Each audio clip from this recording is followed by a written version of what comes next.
মাননীয় স্পিকার, খুবই বিনয়ের সাথে জিজ্ঞেস করি, আমরা কি সেই নতুন বাংলাদেশের দিকে যেতে পেরেছি যেই বাংলাদেশে এই ৪২ জন জেলা পরিষদের একজন জেলা পরিষদকে আমরা কাউকে খুঁজে বের করতে ওখানে ন্যায্যতার ভিত্তিতে দিতে পারলাম না? মাননীয় স্পিকার, লক্ষ্য করছি আমরা বলি সবার আগে বাংলাদেশ, আমরা বলি সবাই মিলে বাংলাদেশ।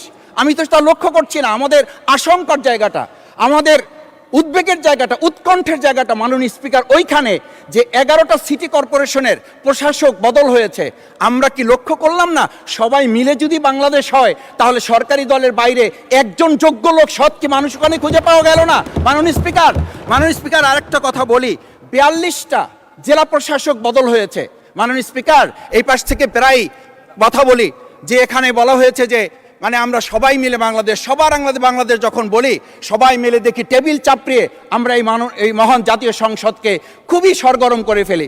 এই 42টা যে জেলা প্রশাসক নিয়োগ হয়েছে, জেলা পরিষদে গোটা বাংলাদেশের মধ্যে আজকে এখানে যে কমিটি হয় সেই কমিটিতে আমরা বলি ন্যায্যতার ভিত্তিতে আপনাদের থেকে 2 জন দেন, 1 জন দেন। পাঞ্জাবের জগতে একটি বিশ্বস্ত নাম, শাবাব এথনিক ওয়্যার। মাননীয় স্পিকার, খুবই বিনয়ের সাথে জিজ্ঞেস করি, আমরা কি সেই নতুন বাংলাদেশের দিকে যেতে পেরেছি যেই বাংলাদেশে এই ৪২ জন জেলা পরিষদের একজন জেলা পরিষদকে আমরা কাউকে খুঁজে বের করতে ওখানে ন্যায্যতার ভিত্তিতে দিতে পারলাম না? মাননীয় স্পিকার, আমরা তত্ত্বাবধায়ক আমাদের অন্তর্বর্তীকালীন সময়ে যখন 1-2 জায়গায় এরকম প্রশাসক নিয়োগ হয়েছে, আমরা বললাম এটা সংবিধান লঙ্ঘন এবং এটা গণতন্ত্রের সাথে সাংঘর্ষিক।